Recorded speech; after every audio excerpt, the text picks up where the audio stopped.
বলছিলাম, আমি একদিন সবাইকে, নাগরিক কমিটিতে যারা ছিলেন সবাইকে আমার পরিচয়টা লিখে মেসেজ দিয়েছিলাম।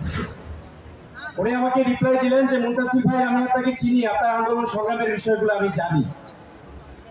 এবং পরবর্তীতে যেদিন হাদি ভাইকে গুলি করা হয় তার 2 দিন আগে ওনাকে আমি একটা মেসেজ দিলাম যে ভাই, আপনার সাথে আমার জরুরি কথা বলা দরকার, আপনি আমাকে একটু কল দেন।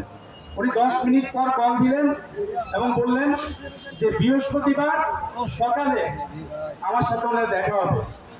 কিন্তু দুর্ভাগ্যজনকভাবে আমরা দুজনে ব্যস্ত থাকায় আমাদের এই দুনিয়ায় আর দেখা হয় নাই। আমরা বিশ্বাস করি এই দুনিয়ায় আমাদের দেখা না হলেও জান্নাতে আমাদের সাথে শহীদ ওসমান হাদির দেখা হবে ইনশাআল্লাহ। প্রিয় ভাইরা, আমি বক্তব্য দিব না। আমরা সবাই বারবার স্লোগান দিয়েছি, আমরা সবাই হাদি হব, কিন্তু হাদি হওয়া এত সহজ না। হাদিকে আল্লাহ পছন্দ করেছেন, নাইলে একটা মানুষ মাত্র 1 বছরে যতগুলা বিষয় নিয়ে কথা বলেছেন, ভারতের আধিপত্যবাদ থেকে শুরু করে ওই বঙ্গোপসাগরে কিভাবে অর্থনীতি সাজাতে হবে, কিভাবে সাংস্কৃতিক বিপ্লব করতে হবে, সবকিছু হাদি ভাই বলে গিয়েছে। তিনি বিএনপির বিরুদ্ধে বলে নাই, জামাতের বিরুদ্ধে বলে নাই, তিনি সবাইকে ধারণ করে, জুলাইকে ধারণ করে একটি সত্যিকার ন্যায় বিচারের বাংলাদেশ গড়ার জন্য বলেছিলেন।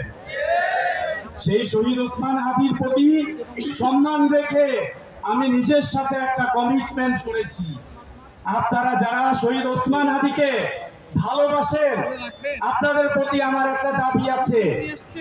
আমি যে কমিটমেন্ট নিজের প্রতি করেছি, এই দুনিয়ায়, এই নশ্বর জীবনে, এই ক্ষণস্থায়ী জীবনে যতদিন আল্লাহ আমাদেরকে বাঁচিয়ে রাখবেন, ততদিন এই শহীদ ওসমান হাদিকে ধারণ করে তিনি যে কথাগুলো বলে গিয়েছেন, ভারতের আধিপত্যবাদের বিরুদ্ধে বাংলাদেশের পক্ষে, সেই কথাগুলো ধারণ করে আমরা বেঁচে থাকবো। আমরা শহীদ ওসমান হাদি যে কথাগুলো বলে গিয়েছেন, শুধুমাত্র সেই কথাগুলো যদি জীবনে মেনে চলি, যদি চিন্তা করি আজকে থেকে একটা সেকেন্ডও জীবনে নষ্ট করব না, প্রতিটা মুহূর্ত বাংলাদেশের স্বাধীনতা সার্বভৌমত্ব রক্ষা করার জন্য ভারতের আধিপত্যবাদের বিরুদ্ধে যে সাংস্কৃতিক বিপ্লব তিনি করার সূচনা করেছিলেন ইনকিলাব মঞ্চের মাধ্যমে, সেই তার যেই ফেলে রাখা কাজ আমরা সেটা এগিয়ে নিয়ে যাব। প্রিয় ভাইয়েরা, শহীদ ওসমান হাদি শহীদ হওয়ার পর আমি রাস্তায় নেমে